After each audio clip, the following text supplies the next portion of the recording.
Hello साथियों, आप सभी का स्वागत है आपके अपने YouTube channel CDP queen Himanshi ma'am पर। दोस्तों, हम कर रहे हैं अपनी पर्यावरण की प्रैक्टिस क्लास। तो चलिए शुरू करते हैं अपनी आज की क्लास। देखते हैं पहला प्रश्न। निम्नलिखित में से किस ग्रह के सर्वाधिक उपग्रह हैं? क्या बताना है? सर्वाधिक उपग्रह इनमें से किस ग्रह के हैं? निम्नलिखित में से किस ग्रह के सर्वाधिक उपग्रह हैं बताना है। आंसर कीजिए दोस्तों आप लोग। इनमें से सर्वाधिक उपग्रह किसके हैं? बृहस्पति के हैं या फिर मंगल के हैं, शनि के हैं, शुक्र के हैं? तो इसका हो जाएगा ऑप्शन नंबर ए। किसके हैं? बृहस्पति के हैं सर्वाधिक उपग्रह। चलते हैं अगले क्वेश्चन पर। ब्लैक फुट नामक बीमारी का कारण क्या है? ब्लैक फुट जो है, इस बीमारी का कारण बताना है क्या है। ऑप्शन देखिए और आंसर कीजिए आप लोग। ब्लैक फुट बीमारी का कारण क्या है? तो इसका कारण है आर्सेनिक। क्या है? आर्सेनिक। आगे चलते हैं। अफ्रीकी एकता संगठन का मुख्यालय कहाँ है? क्या पूछा गया है? अफ्रीकी एकता संगठन का मुख्यालय बताइए दोस्तों। अफ्रीकी एकता संगठन का मुख्यालय कहाँ है? आंसर कीजिए आप लोग। तो इसका हो जाएगा प्रीटोरिया। कहाँ है? प्रीटोरिया में। आगे चलते हैं। फ्लाई ऐश वातावरण प्रदूषण है जो इसके द्वारा उत्पन्न होता है। आपको बताना है कि फ्लाई ऐश जो प्रदूषण है वातावरण का, ये किसके द्वारा उत्पन्न होता है। फ्लाई ऐश वातावरण प्रदूषण है, ये किसके द्वारा उत्पन्न होता है हमें बताना है। नाभिकीय रिएक्टर, आटा मिल, उर्वरक संयंत्र या फिर thermal power plant. Fly ash वातावरण प्रदूषण। आंसर कीजिए आप लोग दोस्तों। तो इसका हो जाएगा option number D, thermal power plant. आगे चलते हैं। सबसे मुख्य वायु प्रदूषक है। क्या बताना है? इनमें सबसे मुख्य वायु प्रदूषक कौन सा है? कार्बन मोनोऑक्साइड या फिर कार्बन डाइऑक्साइड, गंधक, ओजोन? इनमें से सबसे मुख्य वायु प्रदूषक कौन सा है? क्वेश्चन नंबर 5 का हो जाएगा option number A, carbon monoxide. आगे चलते हैं। संयुक्त राष्ट्र संघ के कितने अंग हैं? क्या बताना है? संयुक्त राष्ट्र संघ के कितने अंग हैं? 2, 4, 6, 8? तो इसके कितने अंग हैं? इसके अंग हैं 6। कितने? 6। आगे चलते हैं। खाद्य श्रृंखला में मानव है। जो हमारी खाद्य श्रृंखला बनती है उसमें मानव क्या है? एक निर्माता, केवल प्राथमिक उपभोक्ता, केवल द्वितीय उपभोक्ता या फिर प्राथमिक और द्वितीय उपभोक्ता, ये दोनों? ऑप्शन नंबर डी इसका सही हो जाएगा। मानव क्या होता है? प्राथमिक और द्वितीय दोनों प्रकार का उपभोक्ता होता है। आगे चलते हैं। भारत में सबसे कम वन किस राज्य में है? क्या बताना है? भारत में सबसे कम वन किस राज्य में है? तो ऑप्शन देखिए और आंसर कीजिए। इनमें से ये जो राज्य हैं इनमें से सबसे कम कहाँ है? पंजाब में, छत्तीसगढ़ में, हरियाणा में, उत्तर प्रदेश में। भारत में सबसे कम है कहाँ पे? 8 का हो जाएगा ऑप्शन नंबर सी, हरियाणा में। भारत में सबसे कम वन कहाँ है? हरियाणा में। आगे चलते हैं। बायोडीजल किससे तैयार किया जाता है? क्या बताना है? बायोडीजल किससे तैयार किया जाता है? देवदार से, यूकेलिप्टस से, जेट्रोफा से या फिर सागौन से? ये क्वेश्चन पिछले साल पूछा जा चुका है दोस्तों। बायोडीजल किससे तैयार किया जाता है? प्रीवियस ईयर क्वेश्चन ये पूछा जा चुका है। तो बायोडीजल किससे तैयार होता है? जेट्रोफा से। किससे? जेट्रोफा, यानी ऑप्शन नंबर सी। चलते हैं अगले क्वेश्चन पर। भारतीय संविधान के किन अनुच्छेदों में समानता का अधिकार वर्णित है? समानता का अधिकार पूछा गया है, किन अनुच्छेदों में है? तो ऑप्शन देखिए और आंसर कीजिए आप लोग। समानता का अधिकार है अनुच्छेद 14 से 18 तक। किसमें है? 14 से 18 तक है। भाग कौन सा है? भाग 3। आगे चलते हैं। जवाहर सुरंग किस दर्रे में है? जवाहर सुरंग के बारे में बताना है, किस दर्रे में है? जवाहर सुरंग किस दर्रे में है? माना, लिपुलेख, बनिहाल या फिर नीति? किस दर्रे में है? जवाहर सुरंग। तो इसका हो जाएगा ऑप्शन नंबर सी, बनिहाल दर्रे में है। कहाँ है? बनिहाल दर्रे में है जवाहर सुरंग। आगे है, पवन की गति किससे मापी जाती है? पवन की गति किससे मापी जाती है? वायुमापी से, बैरोमीटर से, एनीमोमीटर से, या फिर लेक्टोमीटर में? पवन की गति, तो आप लोग आंसर कीजिए दोस्तों। पवन की गति किससे मापी जाती है? तो 12 का हो जाएगा ऑप्शन नंबर सी, एनीमोमीटर।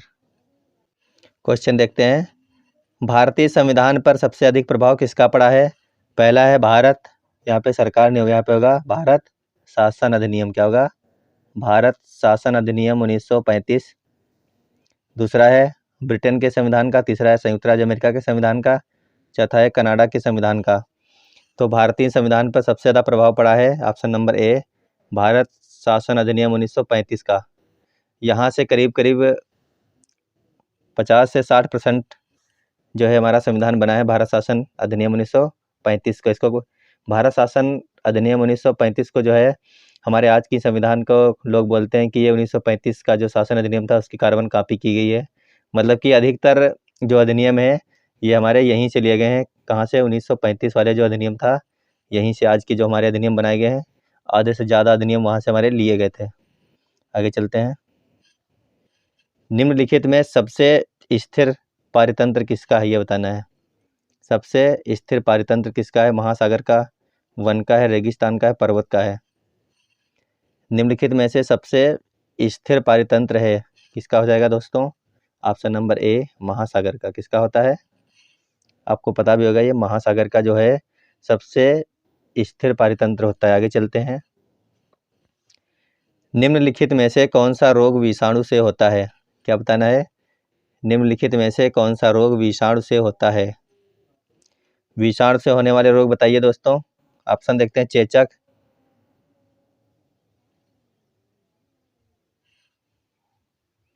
यहाँ पे हो जाएगा दमा, उसके बाद है मलेरिया, उसके बाद है हैजा। चेचक, दमा, मलेरिया, हैजा। तो आप लोग आंसर कीजिए अपना। तो इसका हो जाएगा चेचक। क्या हो जाएगा? चेचक। आगे चलते हैं, पारिस्थितिकी विज्ञान केंद्र कहाँ है? क्या पूछा गया है? पारिस्थितिकी विज्ञान केंद्र कहाँ पर है? दिल्ली में है, देहरादून में, बेंगलुरु में, मुंबई में है? आंसर कीजिए आप लोग। पारिस्थितिकी विज्ञान केंद्र कहाँ है? तो इसका हो जाएगा ऑप्शन नंबर सी। आगे चलते हैं, आगे है, सर्वाधिक जैव विविधता कहाँ पाई जाती है? सर्वाधिक जैव विविधता कहाँ पाई जाती है दोस्तों? ऑप्शन देख लीजिए और आंसर कीजिए आप लोग।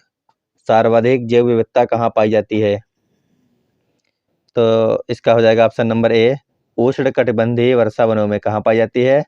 उष्णकटिबंधीय वर्षा वनों में सर्वाधिक जैव विविधता पाई जाती है। आगे देखते हैं, भारतीय संविधान में नीति निर्देशक तत्व किस देश से लिए गए हैं? क्या पूछा गया है?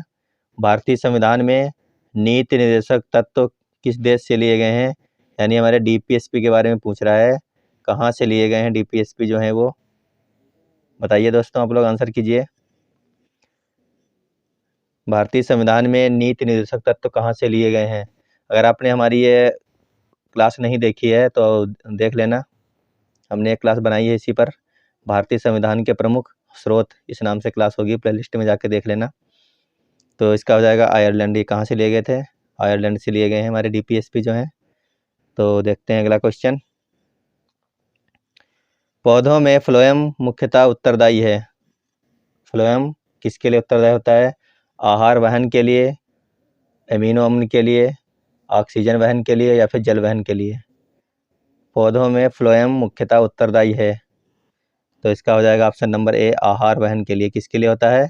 आहार वहन के लिए। आगे चलते हैं, रक्त समूह के आविष्कारक हैं। क्या पूछा गया है? रक्त समूह के आविष्कारक कौन है? ऑप्शन देखते हैं, land Steiner, William Harvey, Robert Koch, Louis Pasteur. तो इसका हो जाएगा option number A. Option number A हो जाएगा लैंड स्टीनर। कौन है? Land Steiner. आगे चलते हैं, राष्ट्रीय पोषण संस्थान कहाँ स्थित है? क्या बताना है? राष्ट्रीय पोषण संस्थान कहाँ स्थित है? ऑप्शन देखते हैं, हैदराबाद, चंडीगढ़, बरेली, आगरा। राष्ट्रीय पोषण संस्थान कहाँ है दोस्तों? हैदराबाद में है, ऑप्शन नंबर ए। आगे चलते हैं। सुंदरवन में निम्न में से कौन सा वृक्ष सर्वाधिक पाया जाता है? सुंदरवन में कौन सा वृक्ष सर्वाधिक पाया जाता है? सागौन, पीपल, सुंदरी, नीम। दोस्तों इसका नाम है सुंदरवन, तो ये सुंदरी वृक्ष के कारण इसका नाम सुंदरवन पड़ा था। तो यहाँ पे सबसे ज़्यादा कौन सा वृक्ष पाया जाता है? सुंदरी। आगे चलते हैं।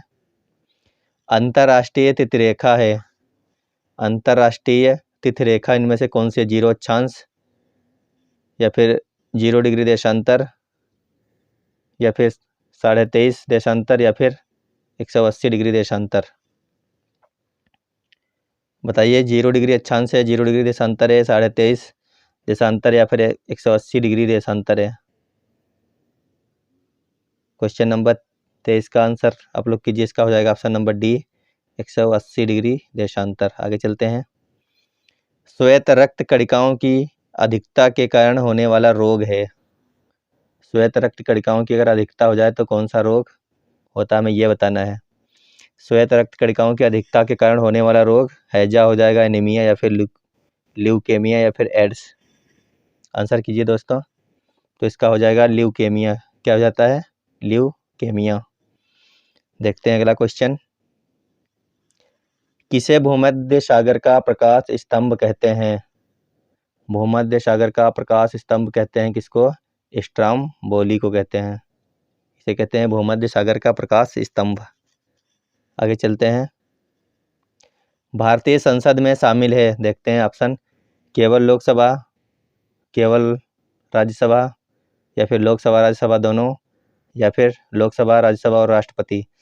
तो दोस्तों भारतीय संसद में जो है वो लोकसभा भी है, राज्यसभा भी है, और राष्ट्रपति भी क्या होता है? संसद का अंग होता है। तो ये तीनों ही शामिल है इसमें, लोकसभा, राज्यसभा और राष्ट्रपति। आगे चलते हैं। EEG के किस अंग की कार्य प्रणाली प्रकट होती है? EEG के किस अंग की कार्य प्रणाली प्रकट होती है? आंसर आप लोग कीजिए दोस्तों। तो इसका हो जाएगा ऑप्शन नंबर बी, मस्तिष्क। क्या हो जाएगा?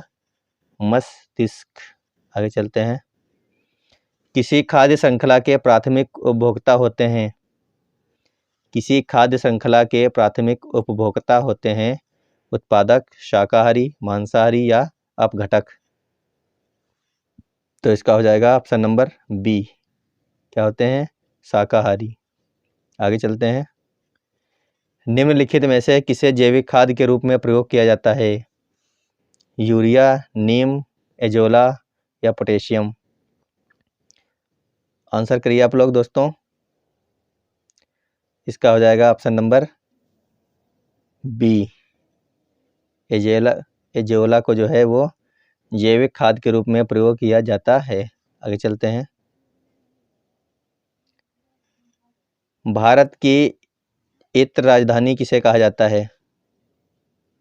इत्र राजधानी किसे कहा जाता है? कानपुर, कोयम्बटूर, कन्नौज, या फिर गोरखपुर।